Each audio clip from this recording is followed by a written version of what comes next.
আমার ওয়াইফ গরি খান মনে করবে কেন? তার জামাই যদি নিজেকে কিং মনে করে, সে নিজেকে কুইন মনে করবে। স্পষ্ট কথা বলার কারণে যদি কেউ আমাকে অপছন্দ করে, ওইটা নিয়ে আমি একদমই ভাবি না বা বিচলিত হই না। যারা স্পষ্ট কথা নিতে পারে না তারা আমার থেকে দূরে থাকুক, সেটা তাদের জন্যও ভালো, আমার জন্যও ভালো। মামলার ভয়ে অভিনেতা আলবি আর দেশে ফিরছে না। ইকরার মৃত্যুর 2 দিন পর মিডিয়ার সামনে মুখ খোলে আলবি। আলবি স্পষ্ট বলে, আমি নেপালে আসছি শুটিং করতে। ইকরার কিভাবে কি হয়ে গেল আমি অন্য দেশ থেকে কিভাবে বুঝব?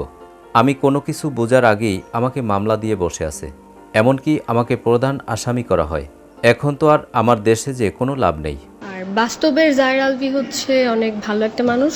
আমার পরিবার তো আমি জানতাম জীবনও মেনে নিবে না, আর ওর পরিবারের অনেক ইস্যুস ছিল। I was a kid that time.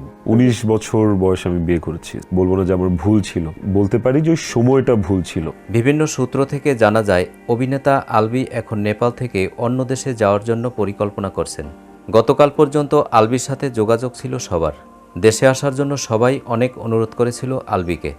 এমনকি ইকরার দাফনের জন্য 7 ঘন্টা অপেক্ষা করা হয়েছিল। কিন্তু আজকে বাংলাদেশ থেকে সকল যোগাযোগ বিচ্ছিন্ন আলবির সাথে। 15 বছরের ভালোবাসার সমাপ্তি হয়ে গেল আলবি ও ইকরার মাঝে। ইকরাপু নিজে মারা গিয়ে নিজেকে শেষ করে নাই, আলবিকে আর তিতিকেও শেষ করে রেখে গেছে। না থাকবে ক্যারিয়ার, না থাকবে পাবলিসিটি। দর্শক, কেমন লাগলো আজকের আপডেট পেয়ে অবশ্যই কমেন্ট করে জানিয়ে দিন। আর ভিডিওটি যদি ভালো লাগে লাইক, কমেন্ট, সাবস্ক্রাইব করে আমাদের পাশে থাকুন।